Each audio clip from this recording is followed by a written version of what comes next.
The Florida sun sets over Mar-a-Lago, casting long shadows across the manicured lawns and gilded rooftops. The estate, usually alive with laughter and the clinking of glasses, now seems to hold its breath, as if aware of the gravity of what is about to unfold within its walls. But inside, a tense quiet prevails. The grand halls echo with footsteps that seem hesitant, as if the very air is thick with anticipation. Staff move quietly, their faces betraying a sense of unease, knowing that history may be written tonight. Today, December 28, 2025, the estate is the unlikely stage for a meeting that could end or prolong the war in Ukraine. Security is tighter than ever, and the world's media has descended, their cameras trained on the ornate gates, waiting for any sign of movement. Donald Trump, usually the center of attention, has withdrawn into rare solitude, preparing for a decision that could define his legacy. Alone in his study, he pores over documents, his expression grave, aware that the choices he makes tonight will echo far beyond these walls. The world holds its breath as Ukrainian President Volodymyr Zelensky arrives, carrying the hopes of a nation battered by years of war. His motorcade glides through the gates, a symbol of resilience and the desperate longing for peace. Diplomats, generals, and citizens across continents are riveted by what will unfold in this gilded enclave.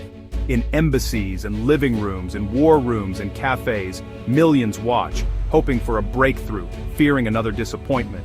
Trump, who once claimed he could end the war in 24 hours, now faces the reality behind that boast.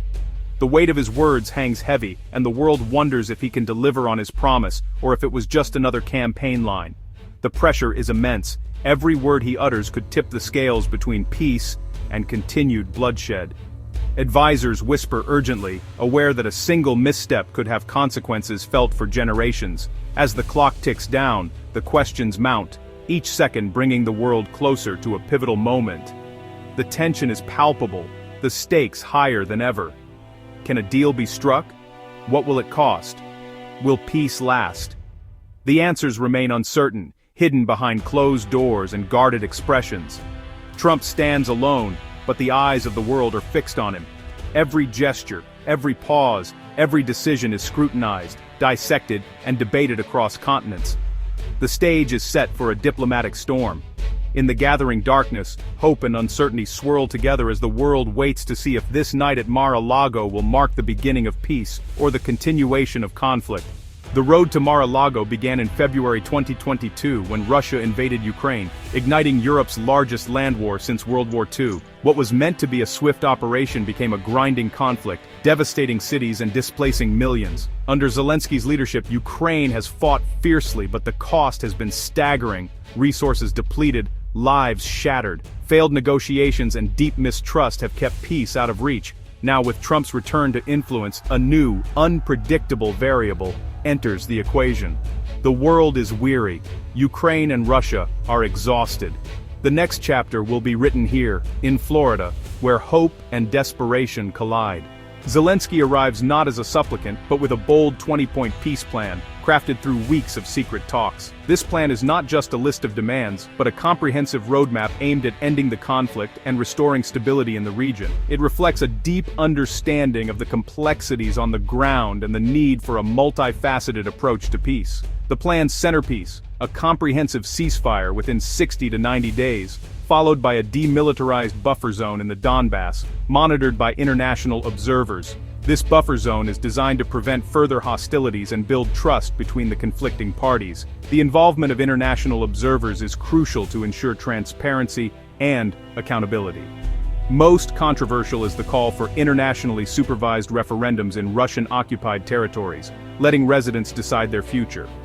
This proposal aims to give a voice to the people directly affected by the conflict, but it also risks legitimizing the occupation.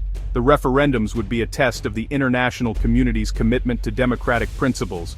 It's a gamble, potentially legitimizing Russian gains but also challenging Putin's narrative. By putting the decision in the hands of the people, Zelensky is calling Putin's bluff and forcing him to confront the reality of his actions. This move could either pave the way for a lasting peace or escalate tensions further. The plan also addresses nuclear safety, proposing international control of the Zaporizhzhia plant.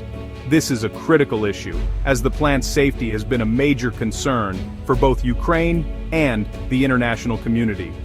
By placing it under international control, Zelensky aims to prevent any potential nuclear disaster and ensure the plant's safe operation. Zelensky's strategy forced Trump and Putin to engage with specifics or be exposed as obstacles to peace. This approach puts pressure on both leaders to take a clear stance and commit to concrete actions. It's a high-stakes diplomatic maneuver that could either bring about a breakthrough or reveal the true intentions of the involved parties. This is more than a plea, it's a challenge to both men's legacies. Zelensky is not just seeking peace, he is also aiming to redefine the roles of Trump and Putin in the global arena. Their responses to this plan will be scrutinized by the world and will have lasting implications for their legacies. The burden now shifts to the dealmakers. They must navigate a complex web of political, military, and humanitarian issues to find a path forward. The success of this plan depends on their ability to compromise and work together for the greater good. Will they seize the chance, or let history repeat itself?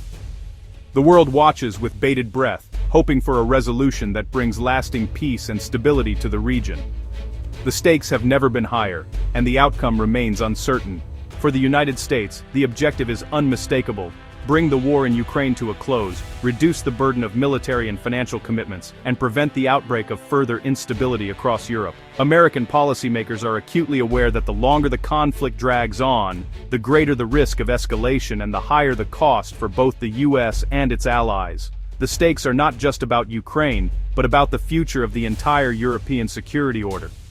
In this context, Trump's proposal stands out: a bilateral security pact, where America would pledge to defend Ukraine directly, but only if Kyiv agrees to set aside its aspirations for NATO membership. This offer is designed to sidestep the alliance's collective defense obligations, focusing instead on a one-on-one commitment that Trump believes would be more manageable and less entangling for the US. For Ukraine, joining NATO has long been a guiding star, a symbol of security, sovereignty, and integration with the West. For Russia, however, the prospect of NATO expansion to its borders is a red line, a threat to its sphere of influence and national security. This fundamental clash of visions has fueled years of tension and conflict. The proposed deal is stark. Ukraine would trade its NATO dreams for a direct bilateral security guarantee from the United States. It's a dramatic shift, asking Kyiv to give up on a decades-long goal in exchange for a new kind of promise. President Zelensky, however, is adamant. He demands ironclad, legally binding commitments, no more vague assurances or diplomatic statements like those in the Budapest Memorandum, which failed to protect Ukraine in its hour of need. For Kyiv, only concrete, enforceable guarantees will suffice. The entire negotiation now hinges on a single crucial question: can Trump's guarantee be trusted? Is it truly reliable, or just another promise that could be abandoned if political winds shift in Washington? Trump's skepticism of NATO and his preference for striking bilateral deals are well known. If this plan moves forward, it would mark a historic departure from decades of US policy, fundamentally altering America's role in European security and the transatlantic alliance. The stakes could not be higher. Ukraine's future security, the fate of millions of its citizens, and the very shape of Europe for generations to come all hang in the balance. The outcome of these negotiations will reverberate far beyond Kyiv or Washington. It's a monumental trade, one that could finally bring peace and stability, or, if the guarantees prove hollow, leave Ukraine dangerously exposed to future aggression. The risks and rewards are immense. The world is watching closely, with diplomats, analysts, and ordinary people alike wondering if this high-stakes gamble will pay off, or if it will set a precedent that shapes global security for years to come. In the end, everything depends on trust, and on the willingness of leaders to risk it all for the promise of a safer future. Vladimir Putin isn't at Mar-a-Lago, but his demands dominate the talks. Russia insists Ukraine recognize its control over Crimea and all occupied territories, and even withdraw from areas it still holds. These are non-starters for Kyiv, tantamount to surrender. Putin also demands Ukraine abandon NATO/its military and grant Russian official status. Backed by threats of further violence, Putin negotiates from a position of perceived strength. For Trump, the challenge is clear: persuade Putin to compromise, or convince Zelensky to accept the unacceptable. The gulf between the sides remains vast.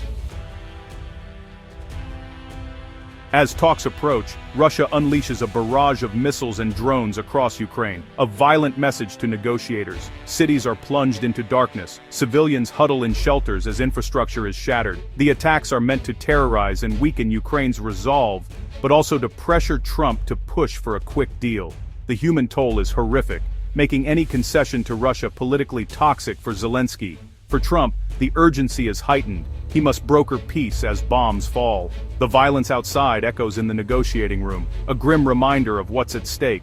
The world sees the true cost of delay. While Trump and Zelensky take center stage, Ukraine's allies, Europe and Canada, stand firmly behind Kyiv. Just before Florida, Zelensky secured billions in aid from Canada, unlocking even larger international support. During the talks, allied leaders joined by video, signaling unity and scrutiny. Their message, peace, must not come at the cost of Ukraine's sovereignty. This coalition gives Zelensky leverage and ensures the world's principles are at the table. The fight is not just for Ukraine, but for the rules that govern the world. The Allies' presence is a reminder. The outcome will echo far beyond Mar-a-Lago. As negotiations unfold behind closed doors, rumors swirl of secret deals, energy bargains, and global power plays. Allegations of joint control over Ukraine's nuclear plant and broader spheres of influence stoke distrust. Every move is scrutinized, every word parsed for hidden meaning. The setting, a private resort, not a government hall, fuels speculation of deals made by personalities, not institutions. For Ukraine, the stakes are existential. For the US, its credibility is on the line. The world waits, anxious, as peace and war hang in the balance. The final moves in this high-stakes chess match will shape the future for generations.